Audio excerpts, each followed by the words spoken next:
김성태 전 국회의원, 신재호 전 의원 두 분과 함께하겠습니다. 어서 오세요. 예, 안녕하세요. 국민의힘 상황부터 좀 얘기를 해보겠습니다. 요즘에 뭐 민주당에서도 여러 가지 좀 속도전에 나서는 것들이 많은데 국민의힘 내용 사태 때문에 그건 좀 많이 묻히고 있는 것 같아요. 국민의힘 상태에 대해서 안철수 의원은 코마 상태다라고 진단을 했는데 두 분 생각도 뭐 좀 비슷하신가요? 그렇습니다. 이제 이 코마 상태도 어느 한 사람 정도의 그런 의식불명 상태면은 예. 뭐 긴급 처방 그리고 긴급 의료 체계를 총동원해 가지고 다시 살리면 되는데 이건 제가 볼 때는 집단 코마 상태예요. 집단 코마 상태? 그러니까 한두 명이 아닌 거죠. 그러니까. 예.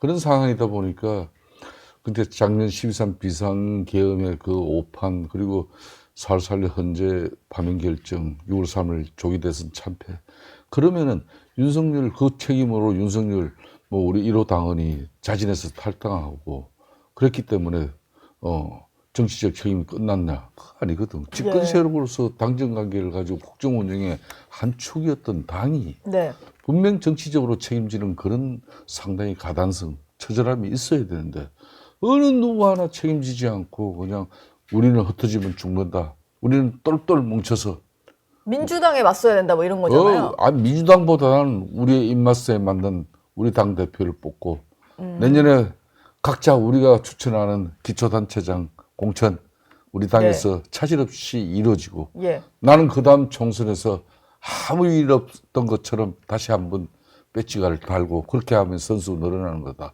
이 또한 지나간다. 이런 생각이니까 안 변하는 거예요. 예, 다들 그냥 이 또한 지나가리라 이러고 있는 거군요. 본인의 그렇죠. 어떤 이제 국회의원 이 업무에는 큰 지장이 없으니까. 그렇죠. 그러니까 지금 현재 이재명 대통령이 민주당 대표로서 1년 넘게 작년 4월 총선 이후에 정말 거대 입법 권력의 그런 독단과 전형을 일삼고 또 그 사람이 또 대통령 통치 권력까지도 손에 쥐었어요. 예. 그래서 이제 뭐 정권 한 달쯤 평가에는 상당히 안정적으로 통합을 이야기하고 실용을 이야기하는 그런 국정 안정감을 국민들에게 이렇게 심어줬지만 이제 봐요. 한 달 딱 지나니까 본색이 드러나지 않습니까? 네. 예? 이 본색이라는 것은 이제 자신들 하고 싶은 세상을 만드는 건데 네. 여기에 유일하게 대응할 수 있는 수단이 제1야당인데 이 제1야당은 국민적 신뢰와 지지 기반이 없으면 야당은 지나가는 개도 소도 안 쳐다보는 거예요. 지금 그 상황이에요. 예. 그래서 이제 안철수 혁신위가 좀 뜨면 뭔가 그래도 개혁의 의지를 보여줄 수 있을까라고 생각했는데 아예 뭐 출발하기도 전에 자초를 한 거잖아요. 그리고 지금은 이제 청산 대상으로 안철수 의원이 좀 지목한 걸로 알려진 그 쌍권, 권영세, 권성동 두 의원과 안철수 의원 간의 어떤 설전까지 좀 벌어지는 그런 상황이고. 예. 근데 이제 이 싸움을 누가 촉발을 했죠? 안철수 의원이 했잖아요. 그럼 안철수 의원이 싸움을 촉발했으면요. 딱 매듭까지 확실하게 해야죠. 꼭지를 따야 됩니다. 근데 안철수가 쌍권을 질렀어요. 예. 질렀더니 그저께 밤에는 권영세가 어제 아침에는 권성동이 나와서 의원이. 반격을 했단 말이에요. 네. 그러면 안철수가 그걸 받아서 재반격을 해야 되지 않습니까? 네. 근데 제가 딱 보니까 안철수가 권성동한테 낚였어요. 낚였어요? 예, 왜냐하면 권성동이 페북에 그렇게 썼잖아요. 안철수 너 내 방에 와서 얘기할 때는 전당대회 하나도 안 나간다고 하더니 또 정책 얘기하더니 정책 대신. 그렇지. 너 마음 변한 거 아니냐. 한동훈이 안 나온다고 그러니까 야 한동훈 안 나오면 네가 나가도 될 것 같으니까 너 기회주의적으로 지금 그런 거 아니야. 예. 이런 식으로 딱 질렀잖아요. 그러니까 거기에 낚인 거예요. 느닷없이 쌍권이 반격을 했으면 거기에 대해서 재반격을 해야 돼요. 예를 들면은 제가 안철수였다면 그래 쌍권 니들 대표 선수 뽑아갖고 나 안철수가 혁신 대상이라고 그럼 내가 혁신 대상인지 니들이 혁신 대상인지 니들 대표 선수 뽑아갖고 전대 보내라. 요번에 그럼 나하고 맞짱 떠가지고 당원과 국민들의 뜻을 묻자. 누가 청산 대상이고 혁신 대상인지 이렇게 하고 판을 키워야 되는데 그 엉뚱하게 그거를 한동훈 김문수한테 당신들 어떻게 할 거냐. 같이 나옵시다 이런 제안하고. 그게 권성동한테 낚인 거예요. 그러니까 안철수가 아직도 이게 뭐라 그럴까 그 타짜의 기술 이런 게 좀 안 되는 것 같아요. 뭐 어제 나경원 의원은 여기서 조금 미숙한 모습이다라고 하셨는데 좀 비슷한 생각이신 것 같네요. 뭐 반격을 할 거면 제대로 이제 쌍권과 그렇죠. 쌍권을 자기 먼저 쳤잖아요. 그러면 거기서 그 카운터 어떻게 들어왔으면 다시 뭐 하면서 그 판을 키우면서 뭘 해야 되는데 엉뚱한 데서 지금 화살을 돌려놨어요. 네. 그러게 왜 갑자기 김문수, 한동훈 두 대선 후보를 거론을 하면서 나오라고 했을까요? 그러니까 이제 뭐 지금 안철수 의원의 그렇지만 그 자신의 뭔가 소신 철학은 분명히 있어요. 예. 그렇지만 이제 당 내적으로 지지 기반이 없다 보니까 해를 단신이나 마찬가지잖아요. 네. 그러니까 이참에 지금 현재 이 친윤들의 특징은 뭐 권성동 뭐 나경원 몇 사람은 전면에 나서서 뭐 그러지만은 그러다 보니까 국민들로부터 또 집단도 포고 안티도 많아지고 이러잖아요. 네. 그 대신 실질적으로 뭐 친윤들을 움직이는 그 세력들의 중심은 몇몇 선수가 있어요. 그게 언더찐윤이에요? 뭐 요즘 그렇게 표현이 되더라고요. 근데 이제 뭔가 안철수 의원도 그들의 등에 올라타고 그들의 협조 도움을 받지 않으면은 네. 국민의힘 당내 어떤 변화와 쇄신 또 뭐 어떤 자신의 정치적 입지 강화를 위한 어떤 기반 이런 게 어렵다고 생각을 한 거지. 네. 그러니까 이제 송원석 비대위원장이 핵심위원장 제안했는데 그럼 제안을 했다면은 자기가 정말 이 당을 정말 뼈를 도려내고 살을 막 도려내는 그런 아픔이 있더라도 반드시 이걸 해야 된다는 의지면은 처음부터 송원석한테 네. 나는 이렇게 핵심위에서 가장 핵심은 윤석열 전 대통령이 그런 12.3 비상계엄의 오판뿐만 아니라 우리 당정이 자발적으로 자빠지면서 윤석열을 그렇게 만든 부분에 대한 책임을 져야 된다. 그 대표적인 선수 몇 사람은 책임 묻겠다. 네. 그게 인적 청산이다. 인적 쇄신이 우선돼야 된다. 그 다음에 내가 그러기 위해서는 핵심위원회 위원 구성들이 좀 결기가 있고 나랑 뜻을 맞출 수 있는 사람이어야 한다. 네. 내가 다 추천권을 가지도 되겠냐? 좋다. 그러면 핵심에서 논의된 안건 또 결정된 사안 조건이식 당에서 다 수용하는 그 담보를 해줄 수 있나? 네. 그거 좋다. 뭐 이렇게 된 몇 가지를 정확하게 짚고 난 이후에 수락을 해야 되는데. 수락하고 나서 뭐 근데 하니까 이제 좀 송원석 뭐 지금 비대위원장은 뭐 말로는 이제 그랬어요. 예. 뭐 정말 최대의 핵심을 한번 해보자. 당을 변화시키자. 절체절명이다. 그러니까 그 정도의 그냥 총론으로 그냥 동의하고 수락을 한 건데 막상 이제 구체적으로 본인이 이제 뭔가 전대도 나가지도 않고 핵심 위원장으로는 그럼 뭔가 뭘 성과를 만들어내고 뭔가 남겨야 되는데. 네. 그래서 인적 쇄신 청산에서 쌍건 이야기하고 하니까 이 송원석이 못 받은 거잖아요. 네. 그러니까 이제 이 쌍건 그러니까 권영세 위원장이나 권성동 대표가 이제 반격을 하는 부분에 당신이 핵심위 위원장 한다고 나를 만났을 때는 인적 청산 이야기 안 했는데 이게 뭐냐 뭐 이래 된 거지 이제 지금 결과는. 네. 인적 청산 때문에 어쨌든 혁신위는 좀 자초가 된 상황인데 이렇게 되면은 뭐 전당대회 전에 새로운 혁신위가 뜨기는 좀 힘든 거잖아요. 그렇다고 봐야죠. 예. 네. 그럼 어떻게 해야 됩니까? 그러니까 이 당이요. 그 지금 이른바 구주류들도 혁신을 얘기를 해요. 근데 요번에 안철수가 기여한 바가 다들 지금 혁신을 얘기해요. 근데 인적 청산이 있고 없고가 가장 결정적 차이입니다. 네. 그러니까 인적 청산을 하는 혁신과 인적 청산 안 하고 화합하는 혁신과. 예. 그러니까 이 두 가지 혁신인데 네. 저는 후자는 가짜 혁신이라고 봐요. 인적 청산 없이 무슨 이게 혁신이라는 거는 화합하는 게 어떻게 핵심이에요? 그러니까요. 혁신의 아버지 그 슌페터가 창조적 파괴. 네. 창조적 파괴 없는 혁신은 혁신이 아니에요. 그럼 인적 청산이 빠진 거는 혁신이라 할 수 없는 가짜 거네요. 혁신이죠. 혁신을 빙자해갖고 자기 기득권 유지하려고 하는 거죠. 그러니까 안철수가 요번에 그거를 선명하게 부각시킨 점은 안철수가 잘한 점이에요. 예. 그럼 싸움을 한번 시작했으면 이 판을 더 키우면서 해야 되는데 쌍권의 반격에 엉뚱한 데 그 화살을 돌려버리는 거는 이거는 권성동한테 낚인 거다. 낚인 거다. 예, 이렇게 뭐 근데 보는 거죠. 본인이 이제 혁신위를 제대로 운영을 하게 되면 뭐 백서를 만들든 뭐 그 과정에서 이제 그 잘잘못이나 책임이 드러날 테고 그걸 토대로 뭐 윤리위 제소 같은 것도 생각했다 뭐 이런 얘기를 하더라고요. 안철수 의원이. 네, 그 얘기인데 이제는 예. 다 물 건너갔잖아요. 그러니까 이제 전대를 통해서 이런 그 인적 청산을 동반하는 혁신을 할 수 있을까 없을까가 전대를 통해서 이제 결정될 것 같아요. 전대를 통해서 지금 저희가 언더찐윤 얘기를 하다 보니까 그게 뭐 초반에 뭐 김상욱 의원이 얘기를 했던 것 같고 김성태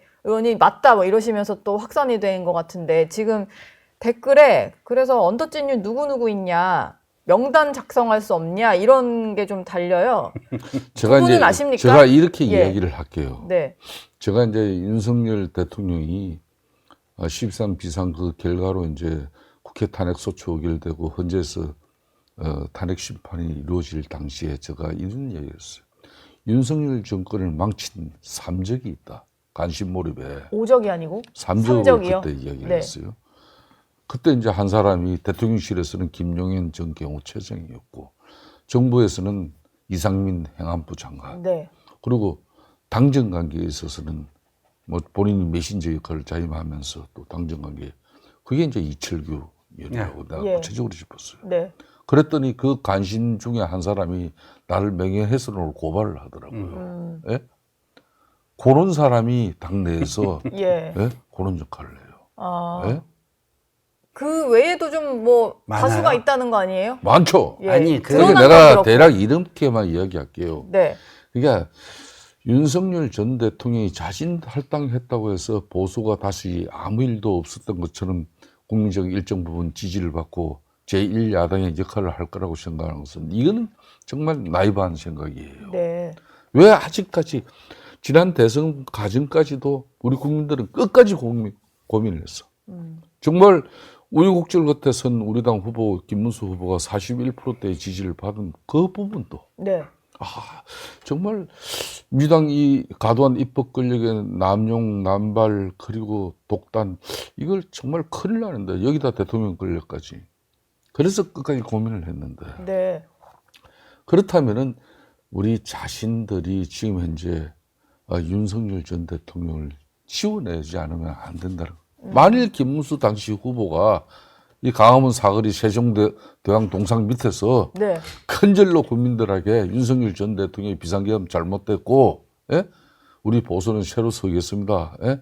그렇지만 이렇게 이재명 한 사람에게 절대 권력이 부여되는 거, 이거 민주주의 대한민국 날아가고 네. 앞으로는 민주주의 대한민국의 미래가 위험해집니다. 살려주십시오. 그럼 또 달랐어요. 조금이라도 내용이. 예. 예? 그래서 이제 윤석열 전 대통령을 전련해내고 그 책임 있는 접근 세력들이 정치적 책임을 지는 걸 국민들은 보고 싶어 하는 거예요. 지금 우리는 그거 없이 이재명 정부 지금 견제하고 비판하고 또 그대 입법 권력 민주당 이거 상대하면서 또 협상하고 하는데 뭐 청문회든 앞으로 협상이든 네. 그리고 정부 견제든 속속 다 깨질 거예요.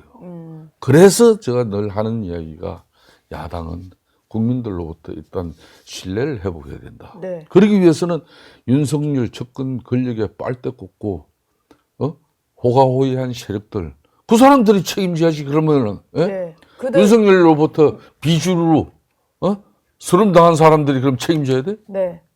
그래 이 친구들은 양심이었어.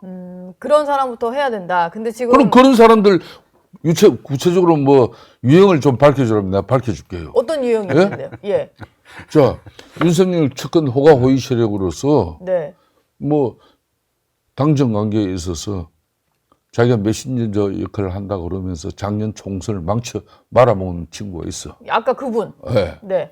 또 한 사람은 뭐 술친구 자처하면서 예. 윤석열하고 가서 소폭 좀 묻고 오면은 그게 뭐 대단한 계급장 달고 온 거지. 그러니까 예. 당에는 5선, 6선도 있고 3선, 4선 이게 당 체계가 있는데 그 체계 다 무너뜨려 버리면서 윤석열 전 대통령이 오다면은 뭐 초선, 재선, 연판장 돌려서 당대표 누구 후보도 끌어낼 수도 있고 원내대표도 끌어내리고 이런 쉽게 말하면은 몰상식한 행위를 한 사람도 있어. 저 누군지 이름 알겠는데 말을 못 하겠어가지고. 그렇죠. 그런 부류. 아니, 그런 그러니까 분이 많아요 지금. 예. 대통령 술친구라고 그러면 딱 그 몇 사람 떠오르는 사람이 있을 거예요. 예. 그런 사람들. 그 다음에 그 재선 그룹 중에. 네, 네. 작년 총선 즈음에 뭐 그 김건희 여사가 뭐 이철규 윤한홍 의원의 뭐 말에 따르면 요번에 뭐 국민의힘이 일당을 할 것 같다. 뭐 그런 얘기가 나오잖아요. 헌정일에 최대 의석을 확보할 수 있다. 예, 헌정일의 최대 의석. 그거 민주당이 확보한 거 아니에요? 그렇죠. 예. 근데 이제 그때까지만 해도 윤석열, 김건희 부부는 마지막까지도 여론조사 안 믿었어요. 일당이 될 줄 알았어요. 아. 근데 그런 보고를 누가 했는가? 네. 그때 나오잖아요. 이철규, 윤한홍. 이렇게 나오잖아요. 네. 하지만 뭐 그런 분들이 여전히 이제 책임지지 않은 채로 그냥 아직도 당내 뭐 원내대표 선거라든지 그런 데는 영향을 주고 있다. 이렇게 보시는 거죠? 네, 그렇죠. 여론을 좀 좌우하는 예. 핵심 그룹이다. 그 동아일보 김승년 칼럼에 보니까 언더찐윤 뭐 20명에서 30명이라 그러는데 네. 이게요, 인적 청산하려면 일단 대표 선수부터 딱 해야 되는데 언더찐윤도 좀 몇몇 그 리더 역할을 하는 사람들이 있어요. 예. 알겠습니다. 뭐 궁금한 거 좀 해소가 그래도 어느 정도 된 것 같고요. 전당대회 그래서 안철수 의원은 나오기로 했고, 뭐 조경태 의원도 출마 선언했고, 장성민 전 기획관도 나오겠다 뭐 이러는 상황인 것 같은데, 그래서 가장 궁금한 것은 네. 한동훈 전 대표는 나오는가인데요. 몰라요. 왜냐면 김문수 전 후보는 이제 나올 것 같은 분위기예요. 네. 모르세요? 김문수 후보는요, 보니까 그러더라고요. 추대해달라고 그런대요. 추대요. 예. 본인이 이게 나가라고 주변에서 이제 출마를 권유하는 사람들이 꽤 있을 거 아니에요. 네. 뭐 추대해주면 몰라도 뭐 이렇게 얘기를 해서 그 측근들도 추대를 해주면 나가고 추대를 안 해주면 뭐 안 나갈 수 있다 이렇게 얘기했는데 요즘 세상에 추대라는 게 있나요? 추대는 뭐 민주당도 추대는 글쎄요. 안 했는데. 예. 예. 근데 한동훈 전 대표요? 한동훈 전 대표가 가장 궁금하긴 하죠, 지금. 예. 입장이 좀 명확한 것 같진 않아서. 명확하지 않죠. 예. 그러면은, 뭐 네. 지금 상황 한동훈 전 대표의 입장이라는 것은 제가 볼 때 좀 더 있으면은 지금 이제 우리 당이 단순히 홍준표 전 시장의 그런 어떤 뭐 객정으로 예. 위헌정당 해산 심판 이런 게 구체화되지는 못해요. 근데 이제 지금 이재명 대통령이 하는 이런 인사를 보면은 이 사람의 최종 그 인사의 종착역은 내년 6일 지방정부 선거까지도 포석을 깔고 염두에 두고 하는 인사라는 거예요. 일본은. 내년 지방선거를 보고 장관 후보자도 그러니까 고르고. 대통령실의 강훈식 비서실장이라든지 예. 그리고 또 우상호 정무수석이라든지 예? 심지어 저 김경수 뭐 지방법관 위원장 이런 분들 다 마찬가지 다. 예? 그렇다면은 이게 이제 올 연말 정도를 민주당 내에는 기술자들이 많아요. 네. 내년 6일 지방선거일 설사 헌재에서 뭐 위헌정당 해산 심판 결과는 안 나오더라도 그런 심판에 휘말려 가지고 저 당은 곧 해산될 것이라는 이런 엄청난 그냥 그 불안. 그러면은 가장 우선적으로 국민의힘 구성원들부터가 핵분열이 일어날 수밖에 없어요. 네. 만에 하나 위헌정당 해산 심판 결과가 떨어지면은 혹자 모르는 사람들은 비례의원들은 배지가 날아간다. 비례의원뿐은 아니에요. 지역구 당선된 지역구 의원들도 포함이에요. 네. 또 그 헌법과 법률에 뭐 구체적인 사안이 없기 때문에 유일한 그 판례가 통진당 해산 심판 판례인데 그 판례를 자세히 한번 뒤다봐요. 뒤다보면은 위헌정당에서 해산 심판 대상으로 된 사람들은 대체 정당을 못 만들게 돼 있어. 무슨 말인지 알아요? 예. 국민의힘에서 그냥 배지 달고 있다가 날아가면은 그걸로 끝나는 거지. 이 사람들이 국민의힘 당 해체됐다고 다른 당 만들 수 있냐? 이걸 못하게 그 통진당 그때 해산 사회 때는 그게 헌재 결정이 그렇게 담겨 있단 말이에요. 네. 자, 그렇다 그러면은 민주당은 분명히 이런 상황을 만듭니다. 제가 볼 때는. 그러려면 어떻게 해야 되나? 지금 이 당이 윤석열로부터 깨끗이 지어내야 되는데, 네. 그나마 그때 한동훈 당대표라는 사람이 13 비상계획, 이건 잘못된 거다. 불법적이고 위헌적이고, 그래서 국민과 싸우겠다. 이제 이렇게 한 거 아니에요? 네. 자신은 뺏지는 안 되고 있지만 당대표의 지위가 있었어. 그래서 당대표가 국회에서 이거는, 해제, 계엄 해제에 해제에 된다. 참여해야 된다. 이렇게 호소를 했단 말이에요. 그렇기 때문에 민주당 입맛대로 그렇게 헌재에서 쉽게 위헌정당 해산 심판 결과는 못 낼 거예요. 그렇지만은 예. 자, 이런 부분을 우리 당이, 우리 당원들이 이제 고민해야 되는 거야. 한동훈이라는 사람, 저도 개인적으로는 한동훈이 마음에 안 들 때가 많은 사람이에요. 네. 그러니까 그 사람을 무조건 내쳐내고 치내는 게 지금 마치 친윤들은 이 보수가 다시 결집하고 화합해서 제1야당으로서 미당을 공격하고 이재명 정부를 견제할 수 있다. 그래서 우리는 굳건하게 단결하고 흩어지지 말자. 천만의 말씀. 예. 이해가시세요, 이제? 네, 이해가 가네요. 그런 정도의 전략적 마인드를 우리 당이 가져줘야. 네. 제가 좀 우리 시인은 계시지만은, 그러니까 2021년도에 우리 위대한 우리 국민의힘 당원들이 네. 그때 원외위원장이었던 이준석을 갖다 선택해서 이준석이가 당의 변화와 혁신을 이끌었어요. 네, 그렇죠. 그 결과 오세훈 서울시장, 박형정 부산시장 보궐선거 이기고 대선도 2022년 이기고. 윤석열이라는 사람 대통령도 만든 거예요. 네. 2017년 박근혜 대통령 당대고 5년 만에 그런 국민들이 어디 있습니까? 예. 이런 위대한 국민들의 판단과 결정도 우리 당원들이 그리 전략적 엄청난 변화를 가져가니까 인정을 해주더라 이거야. 지금 왜 친일 핵심 세력들이 당의 변화와 쇄신을 가로막는 예. 이 몰지각한 행위, 우리 국민들은 당연히 어떻게 보겠냐 이게. 이 사람들 변화하지 않으면은 예. 이번 전당대회에서 쉽게 말하면 친윤 세력들이 결집해서 미는 후보로면은 행편없는 결과가 나올 수밖에 없다는 걸 나는 장담합니다. 예. 그래서 나와야 된다는 얘기 같은데요? 한동훈 아니 대표. 나는 그 이야기까지는 안 했어요. 예. 노트부자가 항상 네, 너무 나갔어요. 좀 하지만 한동훈 전 대표나 아무튼 이제 계엄과 탄핵에 있어서 민주당의 공격에서 자유로울 수 있는 사람이 대표로 그 있어야 이야기를 한 거지. 예, 네. 당의 어떤 존립이 가능하다 뭐 이런 말씀이셨으니까 이게 제대로 이제 좀 네. 해서 이게 그러죠. 제대로인가요? 그러니까 친윤의 다수는 지금 우리 김성태 대표님 말씀대로 그런 사고를 가지고 있고 여전히 한동훈에 대한 정서적 거부감. 네. 그리고 한동훈이 당대표가 되고 실세가 되면 자기의 정치적 미래는 없다.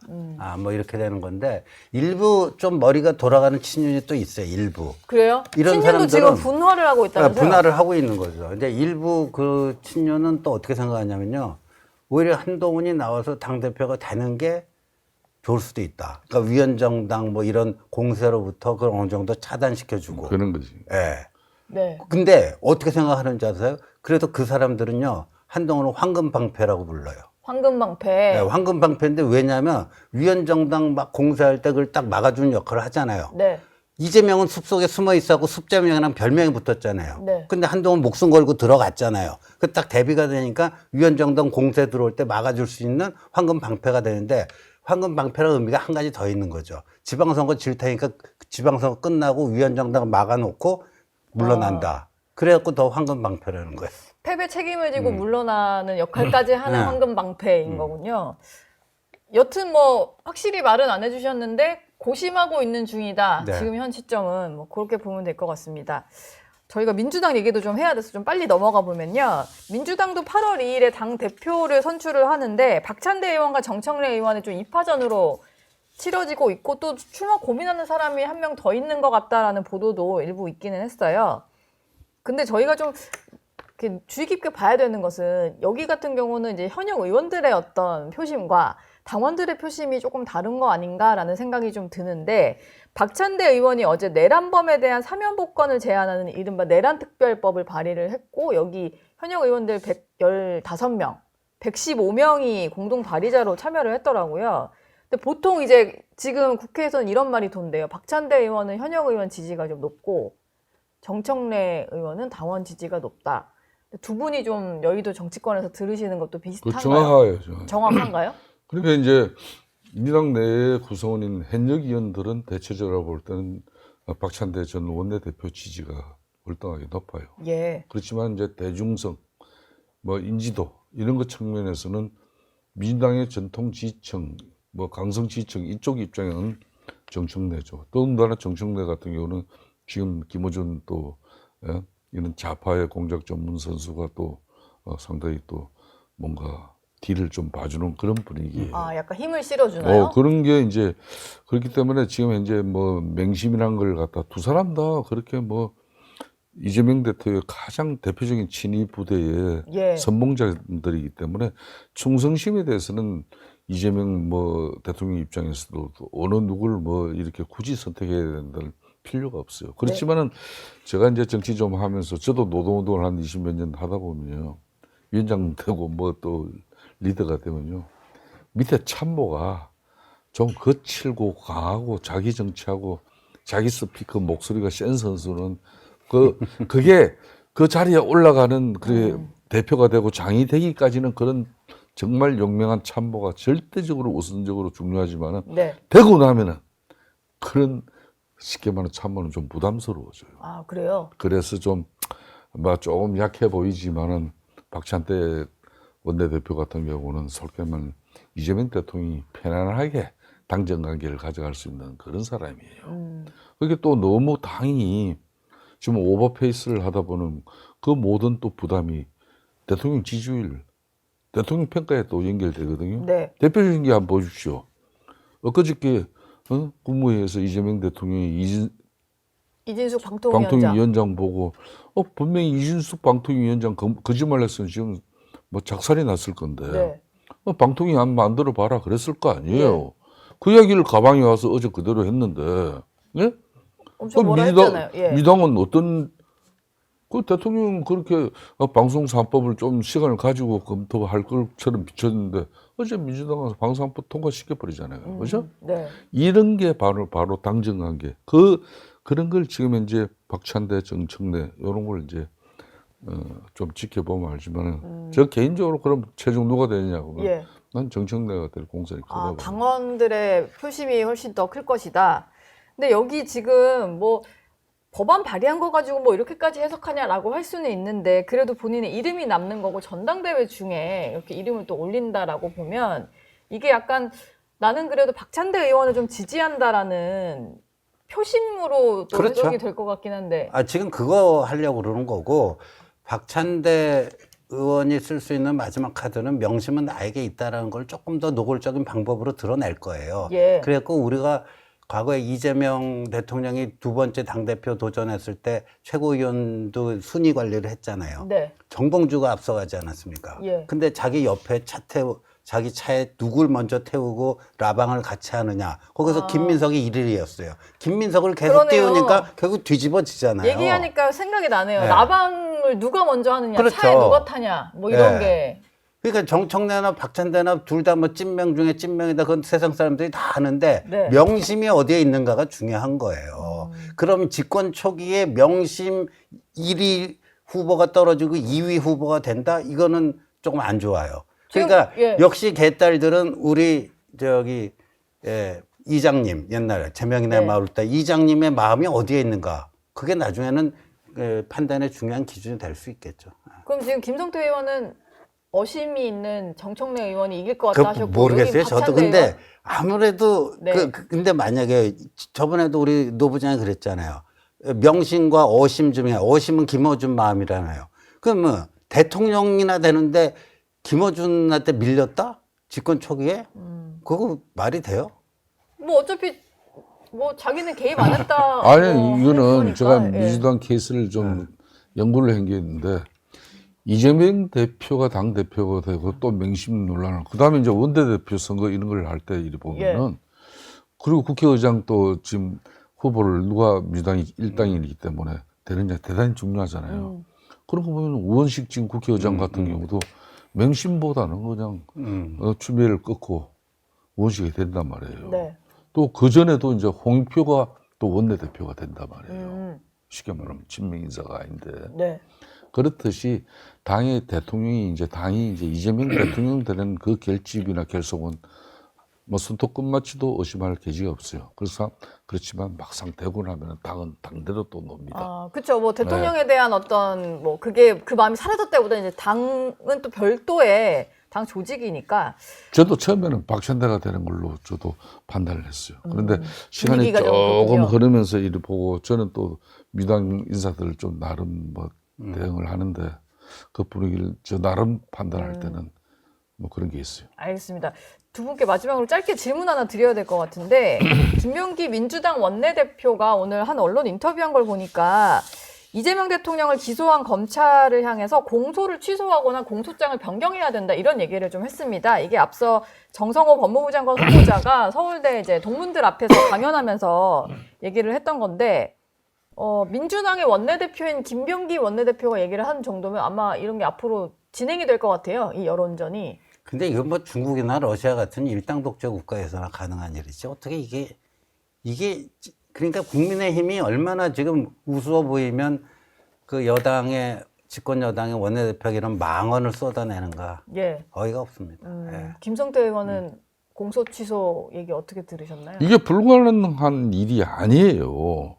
사법부는 대한민국 상급 분립에 의해서 분명히 독립된 그런 법치가 작동되는 그런 마지막 보루가 돼야 되는데 네. 이재명 대통령 당선되니까 제일 먼저 자빠진 사람들이 누굽니까? 이재명 대통령 재판하는 재판장들이에요. 예? 재판 기일 무조건 뭐 무기한 연기시킨 거는 네. 그냥 추후 재임 지정하고. 기간 중에 굳이 그러니까 민주당이 그냥 형사소송법 개정해가지고 재임 기간 중에 뭐 대통령 뭐 재판은 중지된다 이런 법안 만들 필요도 없잖아요. 네. 예? 그럴 정도 상황이 된 건데 지금 이제 뭐 공소 취소를 통해 가지고 이거 법무부 장관도 뭐 서울대 강연인가 어디서 이 이야기를 하니까 네. 이제 당에서 김병기 원내대표 이야기했다는 것은 그건 구체적으로 이제 현실화 시켜 나가겠다는 걸 국민들에게 사전에 국민 여론도 떠보면서 자신들의 의지를 피력하는 거예요. 예. 여기서 그럼 이걸 막아낼 수 있는 유일한 세력은 제1야당이 국민적 신뢰와 지지를 가지고 이걸 깨버려야 되는데 네. 이 지금 제1야당인 국민의힘이 국민적 신뢰를 확보할 수 있는 그런 당의 변화를 못 가져가는 부분이 그래서 저는 제일 크게 걱정이고 이거부터 해야 된다는 이야기가 거기에 서 있는 거예요. 알겠습니다. 오늘 두 분이 오늘 동아일보 이진영 칼럼 보니까 예. 국민의힘은 지금 이재명하고 싸우기보다도 쪽벌남하고 먼저 싸워야 된다. 쪽벌랑 그 의총장에서 찍힌 사진 때문에 그런 거죠? 예, 그게 굉장히 상징하는 쪽벌남이 누구예요? 권성동 원내대표였어요. 국민의힘의 네. 아재들. 네. 예. 우리 김성태 대표님은 포함이 안 되는 거 같고. 그거 뭐 밧줄로 가지고 꽁꽁 묶어버려야 돼요. 두 분은 다리를 잘 모으고 앉아 계셔서 오늘 두 분 말씀은 여기서 마무리하겠습니다. 감사합니다. 예, 감사합니다.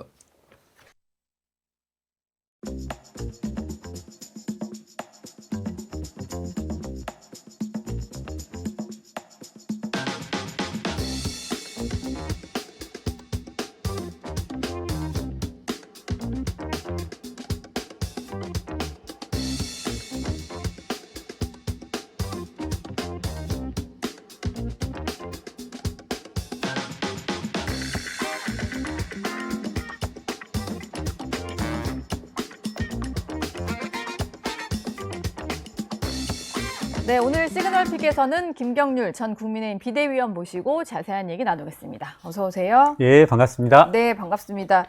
사실 인사청문회 관련해서 국민의힘에서도 뭐 의혹 제기들이 많이 나오고 네. 있지만 뭐 의원들 한 분보다도 거의 일당백 수준으로 김경률 아닙니다. 비대위원이 잘 지적을 하시는 것 같아서 네네. 한번 모셔봤어요. 네. 지금 워낙 후보자들이 많고 다음 주는 일주일 내내 네. 청문회가 진행될 예정인데 네. 김경률 전 비대위원 보시기에 이 후보자는 진짜 문제가 있는 것 같은데 이런 후보자가 있을까요? 이제 지금은 후보자라고 지칭할 수는 없지만 김민석 총리. 예. 네. 이건 감당이 안 되고 이분은 조금은 민주당 스스로 조금 결단을 내렸어야 되지 않나 싶은데 이제 총리가 되었고. 네. 업무를 시작했으니까. 예. 김민석 총리가 이제 종합선물 세트라면 이제 그런 이제 뭐랄까요? 뭐 새우깡, 뭐 감자깡 이렇게 예. 다 개별화되어서 네. 비리들, 편법 의혹들 이런 것들이 나오고 있는 상황인 거죠. 근데 아, 참 사실은 모두 말씀해 주셨지만 기자분들이 좀 전화가 많이 와요. 예. 뭐 어느 후보 해가지고 자료도 많이 주시고 하는데 다들 어떤 일종의 흐름들, 경향들이 있고 누가 이 의혹이 누구다 지금 제가 이렇게 매칭시키기도 조금 머릿속에서 헷갈릴 만큼 너무 뭐가 많아가지고. 예. 저희가 이따 정리한 후보들마다 좀 의혹 받는 것들을 좀 카테고리화 할 수가 있겠더라고요. 네. 예, 오늘 또 동아일보 신문에서 정리한 거가 있어가지고 그거 네네. 이따 보면서 또 그러시죠. 설명드리도록 하고 근데 이거부터 좀 여쭤보겠습니다. 제가 질문 드렸더니 또 김민석 총리 이름이 나올 정도로 네. 여러 가지 김민석 총리가 청문회 과정에서 소명이 안 된 것들도 네네. 좀 있었고 뭐 그렇지만 결국 임명은 됐잖아요. 예. 근데 그대로 지금 다른 후보자들도 청문회 때 소명을 하겠다 뭐 이런 식으로 한다거나 네. 일부 뭐 배경훈 과기부 장관 후보자 같은 경우는 또 증인이 없는 청문회가 그렇더라고요. 됐더라고요. 예. 그러니까 참 이런 게 저도 배경훈 후보자 같은 경우 뭐 당연하지만 뭐 예. 알지도 못하고 어쩌지도 못하고 하는데 국민들로서도 이분의 어떤 능력들을 검증하기 위해서도 증인이라든가 이런 분들이 필요하지 않을까, 객관적인. 네. 그런데 이제 전혀 없다고 하고, 이분 같은 경우는 보니까 불과 사기업의 LG 연구소장직을 어젠가 그제 이렇게 사퇴했더라고요. 네. 이런 것도 과연 바람직한지 의문이고, 여러 가지 것들이 조금은 뭐랄까요? 인사청문 관행들을 예. 훼손시키는 방향으로 진행되고 있지 않나 하는 좀 우려가 인사청문회를 듭니다. 훼손시키고 있다. 어제 국민의힘에서는 이제 국민검증센터를 설치를 해서 네.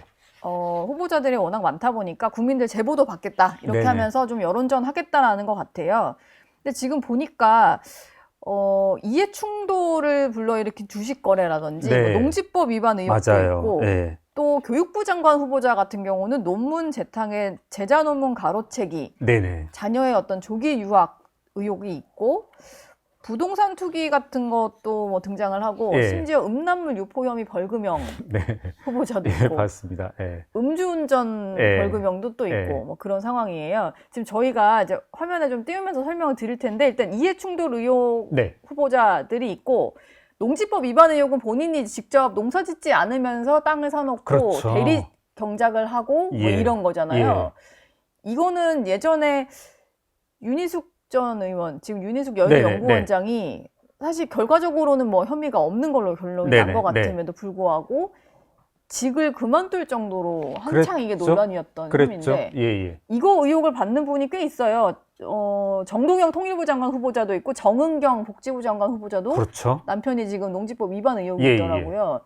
이거는 이제 국민들이 보시기에는 뭐 많이 들어보긴 했는데 어떤 점 때문에 이건 좀 문제다라고 지적이 돼야 되는 부분일까요?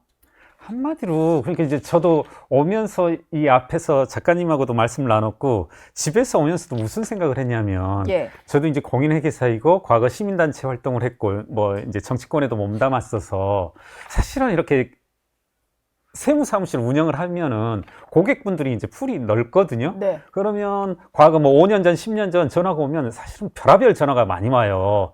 이렇게 조금 시골에 땅을 살려고 하는데, 논밭 살려고 하는데 어떻게 해야 되느냐. 예. 혹은 조금 더 어그레시브하게 좀 자꾸 상대방이 세금계산서 발행을 요청하지 않는데 어떤 식으로 내가 돈을 주고받고 해야 되냐. 이런 전화까지. 제가 왜 말씀드리냐면 제가 시민단체 활동을 하면서 정치권에 몸담으면서는 그런 전화가 오면 답변을 못 하겠더라고요. 혹시라도 이 분들이 나중에 녹음했다가 야, 김경률은 내가 이렇게 탈법을 하려고 하는데 도와줬어. 나한테 도와줬다. 그래서 사실 대답을 안 해요. 그거 잘 모르겠다. 뭐 이런 식으로 한다.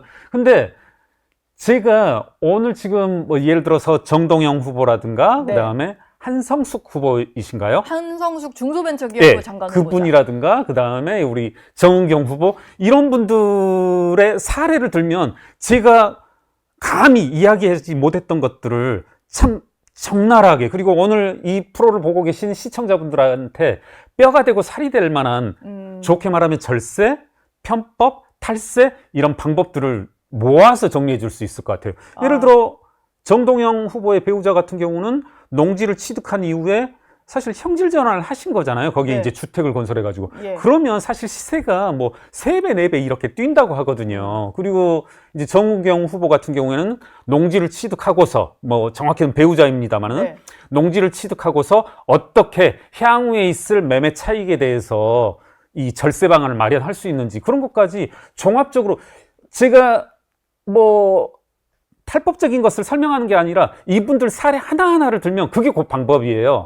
그러니까 지금 그 회계사에게 문의가 많이 왔는데 그동안은 내가 탈법을 조장할 수 없어서 말을 못했지만 그렇죠. 이 후보자들 사례를 잘 연구해 보시면 이게 그 방법이다. 사실 이렇게 제가 예. 조금 사무실이 우리 이재명 대통령의 지역구 인천 계양이고 거기도 농지 이슈가 아주 많거든요. 네. 네, 농지가 있어서 그걸 실제로 자경이라고 하거든요. 스스로 경작했냐 안 했냐 이 이슈를 좀 많이 오랫동안 다뤄왔어요. 세무서의 이제 외부 위원으로도 참여해서. 그래서 한번 오늘 이 자리는 되게 유익할 것 같은데. 근데 또 우리가 국민들한테 이 탈법을 막 알려드리면 안 되는데 방법을. 근데 안 알려드릴게요. 그냥 예. 각 후보들이 어떻게 했는지만. 예. 그러니까 결국은 스스로 경작을 했는지를 어떻게 증명해야 되냐면 가장 유력한 수단이 정은경 후보가 한 농사 직불금을 수령하는 거. 네. 네. 이건 뭐냐면 아, 내가 농사를 지었으니까 수령했지 이런 식의 그렇죠. 증빙이 그리고 되는군요. 이 직불금을 수령한 그 중개 누구냐? 국가가 줬지 않냐? 국가가 나에게 농사 직불금을 줬는데 네. 세무서 니들이 뭐라고 이걸 부인할 수 있느냐? 실제 이렇게 사례를 보시면 직불금 권익이 이렇게 그 타이핑을 해보십시오, 시청자 여러분. 그러면 다른 여러 가지 서류들이 미비해 있더라도 직불금 하나 있는 것만으로도 이 경우에 양도세를 감면해줘야 된다. 한 차례 1억까지 감면을 해주거든요. 네. 실제 그런 사례가 있습니다. 찾아보시면. 예. 그리고 또 있을 수 있는 게 자꾸 지금 정은경 후보 같은 경우에 행간을 읽어보시면 뭐가 나오냐면 농사 지었다. 실제 이 평창에 계시는 이 농민 중에 한 분이 네. 야 정말 정은경 후보 그리고 배우자 남편 이렇게 와서 농사 지었어 이런 말들이 찾아보시면 계속 나오거든요. 네. 이게 이제 또 핵심 포인트예요. 이게 뭐냐면 농사를 지었다 안 지었다 입증하는 수단 중에 인우보증서라는 게 있거든요. 네. 무슨 말씀이냐면 누군가가 제3의 지금 증인들 이렇게 뭐 증인 참고인 하나도 없다고 하는데 네. 이분들 농사 지었다 안 지었다 할 때는 증인을 모아와야 되거든요. 그러면 꼭 이런 조언을 해줘요. 농지를 사셨으면 예를 들어서 뭐 전북 전주에 농지를 사셨으면 네. 한 달에 한 번, 두 달에 한 번, 세 달에 한 번 가실 거잖아요. 여하튼 거기에 이제 휴양 목적이라든가 이렇게. 그럼 갈 때마다 그냥 왔다 갔다 하지 말고 동네 이장님이라든가 농촌 뭐 청년 지도자분 찾아가서 바카스 하나라도 사가라. 예. 예. 그리고 얼굴 도장을 찍어라. 그리고 예. 자꾸 이야기 친해져라. 그러면 그분들한테 나중에 양도세 할 때 인후보증서 해가지고 상기 김경률은 위 전북 전주시 소재 농지에 일주일에 한 번씩 배우자 모와 함께 와서 예. 농사를 경작하였음을 확인합니다. 그걸 써주면 이게 아주 강력한 수단이 되는 거죠. 아, 그렇군요. 그런 식으로 뭐 운영을 했을 걸로 보이는 정황들도 있는 것 같고. 그렇죠. 예. 네. 농지법 위반 의혹이 사실 이제 청문회 때 종종 등장을 하거든요. 네네. 근데 이게 재산 형성을 위해 좀 많이 사용되는 방법인가요? 아, 그렇죠. 그러니까 이제 정은경 후보 같은 경우에는 이제 그런 거지 않습니까? 제가 알기로 이 2008년인가? 뭐 이때 취득 시점이 예. 평창올림픽 전 예, 1990년대 후반이었던 것 같아요. 98년인가 그랬던 네, 것 같아요. 근데 이제 잘 생각해 보시면 여러분, 그러니까 평창올림픽이 우리 한 번에 단번에 된 게 아니라 김진선 전 강원도지사가 소위 말하는 3수 4수 했다고 하잖아요. 예, 이제 이명박 평창올림픽. 정부에서 계속 예, 예. 이제 낙방을 그러니까 했고. 충분히 개연성이 있는 거죠. 예. 네. 그리고 뭐 여러 올림픽 가지 이슈가 있는 지역이었으니까. 그렇죠. 아무래도 그리고 규제가 있다 보니까 오히려 규제가 있다 보니까 이 규제를 푸는 수단이 있게 되면 네. 훨씬 농지 가치가 늘어나게 되고 기왕에 하나 말씀드린 김에 야 왜 설명할 때 그건 빠뜨리 아니야 할 수 있으니까 마지막 일종의 화려한 잠정이 될 수 있을 수 있도록 그러니까 인후보증서 작성하고 직불보조금 좋고 그 다음에 사진을 좀 틈틈이 찍어두시라. 아, 농사 사진을? 예, 그렇죠. 그렇죠. 내가 경작하는 사진이요? 그렇죠. 이때 참고해야 되실 분은 제가 좀 개인적으로 많이 좋아하시는 문재인 전 대통령. 네. 문재인 양산 농사 이렇게 한번 사진 찍어 보십시오. 그 특징 중에 하나가 뭐냐면 주의하셔야 되는데 예. 가만 보면 혼자 찍으세요. 혼자. 혼자. 네. 문재인 농사 양산 이렇게 찍어 보시면 예. 검색이 농사를 혼자 짓고 있어요. 근데 왜 아니 여러분 거기에 제가 알기로 뭐 이렇게 보호자가 경호원들이 30-40명 되는 걸로 알고 있거든요. 전 대통령이 이렇게 타작하고 있으면 경작하고 있으면 떼약볕 하고 있으면 옆에 누구 있을 만도 한데 도와줄 법도 혼자 한데. 찍어. 예. 이게 포인트인데 이 8년 작용의 핵심 중에 하나가 농사를 작용이라고 했잖아요. 예. 혼자의 힘으로. 그러니까 법률 전문상에는 2분의 1 이상을 혼자 지어야 되거든요. 네. 그러니까 사진 찍을 때 여러 명 찍지 말고 혼자서 농사 짓는 사진을 찍어라. 아. 오늘 이 정도 했으면 제가 좀 뭐 밥값은 한 것 같다. 네, 많이 팁을 주셨는데요. 네. 농지 얘기는 좀 넘어가 보고 예. 이진숙 교육부 장관 후보자 얘기를 좀 해봐야 될 것 같아요. 네. 보통 언론사에서도 인사검증 기사를 쓸 때 예.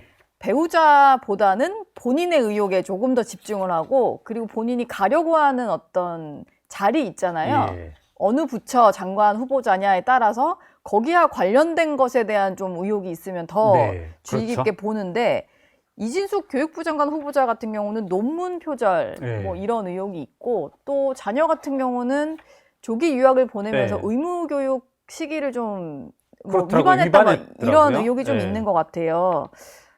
근데 논문 표절은 이게 김민석 김민석 총리의 아들까지도 논문 표절은 근절해야 된다면서 법안 발의를 좀 요청할 정도로 그러셨죠. 그런 중대한 그렇죠. 사안이잖아요. 예.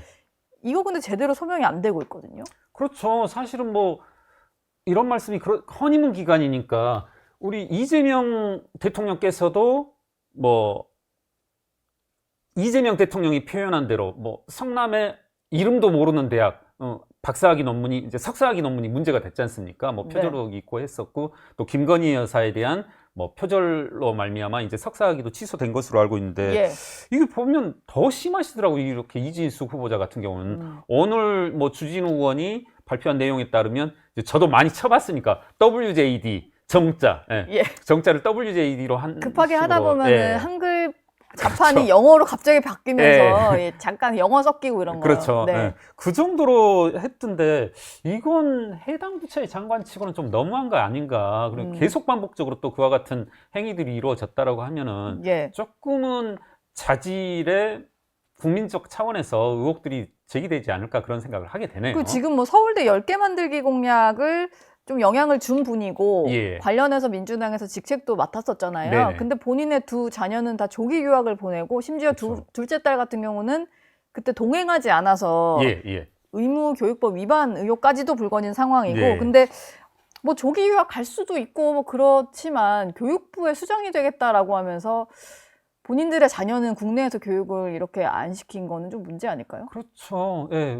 아무래도 뭐 국내 교육, 뭐 국내 여러 가지 이제 입시 제도에 대한 수장이 될 텐데 전 또 그런 의문도 들더라고요. 예. 자꾸 해외 유학 하면 회계사 관점에서 듣게 되니까 이 자리에서 말씀드렸는지 모르겠는데 이제 친한 후배들 국내 이제 굴지의 회계법인의 임원들이 됐거든요, 이미. 예. 뭐 이제 상무다, 전무다 이렇게 됐는데 하루는 밥 먹다가 이 이야기를 하더라고요.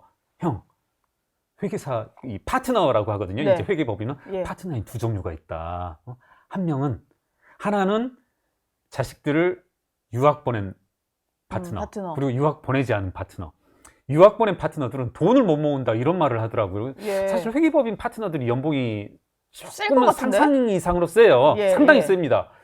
그러면 도대체 해외 유학하는데 얼마나 들까 하는데 지금 두 분을 해외 유학을 보냈다는데 남편분이 교수여도 이게 정말 가능할까일 정도로 그런 의문도 들고 어떻게 보면 그게 가능했다라면 본인들의 어떤 미래, 본인들의 어떤 노후 보장책 이런 것들도 버리면서 해외 유학에 올인한 셈인데 이분이 조금은 교육부 수장이 된다라는 것은 국민 정서상으로도 조금 거부감이 있지 않을까 이런 생각을 하게 되네요.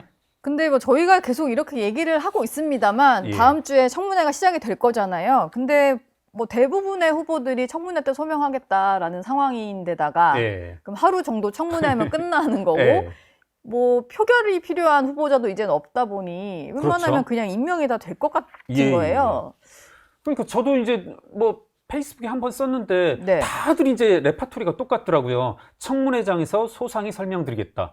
그리고 이제 김민석 후보 뭐라고 하냐면 청문회 과정 그리고 청문회가 끝나고 나면 국민들이 납득할 만큼 이미 설명드렸다. 예. 이러면 이 두 가지로 하면 도대체 빠져나갈 구멍이라는 게 없을 것 같아요. 그래서 참, 야, 정말 대단들 하시다. 말씀처럼 이제 뭐 행정부까지도 민주당이 이렇게 다 행정 권력도 쥐고 있는 상황에서 어떤 여과 장치가 없는 상황이라면 네. 이런 식의 소위 뭐랄까요?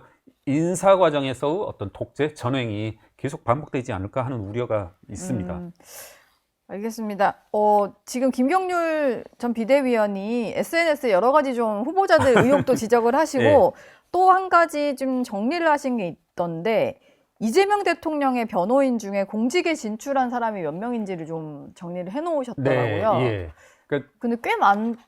저 하면서 좀 상상 이상으로 정확히는 이제 저희 단체 박사님 한 분이 계시는데 그분이 네. 한번 해보자 해서 쭉 뭐 이렇게 소위 말하는 맞고 품는 식으로 기사 검색식으로 해봤는데 12분이 뭐 국회의원이라든가 그 다음에 뭡니까 대통령실? 용산 대통령실에 임명되고 또 헌법재판관 후보로도 되어 있고 하는데 이거 이렇게 되면은 저는 곧바로 이거 변호사비 대납 아니냐 어떤 이 이재명 후보에 대한 이재명 후보가 이재명 대통령이 받았던 재판이라고 하는 것이 어떤 공익적 성격의 재판이 아니었다란 말입니다. 네. 다 개인적인 비리와 그런 어떤 배임 행위와 관련된 개인 비리와 관련된 것인데 이것들을 변호사들이 수십 명의 변호사들, 뭐 굴지의 법무법인의 변호사들이 변호를 해주고 이와 같이 이재명 행정부의 각종 권력 장치들에 진출하는 것이 바람직한가? 예. 저는 조금 여러 가지로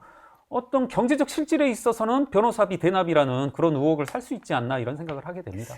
지금 뭐 민주당에서는 정치검찰의 조작 기소 사건들이 꽤 있었다라고 네. 하면서 그 대응 TF를 만들었잖아요. 네네. 그리고 뭐 김병기 원내대표 같은 경우는 이 대통령의 어떤 사건에 대한 공소 취소 얘기를 또 꺼내기 시작했어요. 이건 좀 어떻게 앞서 이제 들으셨나요? 우리 김성태 의원님도 말씀해 주시고 하셨지만 망발이죠. 그게 망발. 예. 그게 이 사법부의 어떤 일련의 조치에 대해서 집권 여당의 원내대표가 할 소리인지 다만 저는 뭐 여러 가지 이재명 대통령에 대한 기간에 있었던 이런 기소 그리고 재판 과정에 대한 TF를 만들겠다. 저는 그건 좀 찬성하고 싶어요. 그래요? 예. 네. 그래서 그 TF가 만들어지고 전 제발 만들어지고 좀 조사 활동을 활발히 해봤으면 좋겠다. 그리고 그때 드러난 어떤 객관적인 행위에 대해서 그 책임을 물을 필요가 있다. 뭐 검찰이 잘못 기소했다. 뭐 자기들 하는 대로 하고 또 드러날 수 있는 뭐 여러 가지 뭐 비근하게 머릿속에 떠오르는 건 이화영 전 경기부지사의 예. 이와 같은 대북 송금 관련 의혹에 대해선 이화영 그 변호인이 그렇게 말했지 않습니까? 이화영이 유죄면 이재명도 유죄이다. 네. 그렇게 된다면 만약 객관적인 드러난 사실에 대해서는 한번 셀프 탄핵도 할 필요가 있지 않을까. 셀프 탄핵. 저는 한번 TF는 좀 해봐라. 맨날 사실 저는 그 민주당 의원분들 일을 별로 안 하신다라고 보고 있거든요. 저는 네. 뭐 제 개인적인 시각은 한번 TF 만들어서 열심히 일하고 객관적 사실에 대해서 이재명의 죄과가 혹시라도 드러난다라면 한번 셀프 탄핵도 용기 있게 할 필요가 있지 않나 하는 생각을 합니다. 할 거면은 그냥 방향 정해놓고 하지 말고 진짜로 해라 이런 진심으로 취지시군요. 해야죠. 저는 네. 응원하고 싶고 만약에 뭐 저보고 그런 뭐 TF 위원으로 와달라 하면 저는 맨발로 가서라도 좀 하겠습니다. 네. 알겠습니다. 지금까지 김경률 전 비대위원과 함께했습니다. 감사합니다. 예. 네, 오늘도 많은 분들이 정치 시그널 보시면서 댓글을 남겨주셨는데요. 끝까지 함께해주신 경화 김님, 은하수님 두 분께 커피 쿠폰을 보내드리겠습니다. 카카오톡 정치 시그널로 꼭 연락 주시기 바랍니다. 라디오쇼 노은지의 정치 시그널 오늘 송신은 여기까지입니다. 유튜브 채널 들어가셔서 채널A 뉴스 또 그리고 정치 속풀이 계정이 개설을 했으니까 많이 구독해 주시고요. 저는 내일 아침 8시 다시 돌아오겠습니다.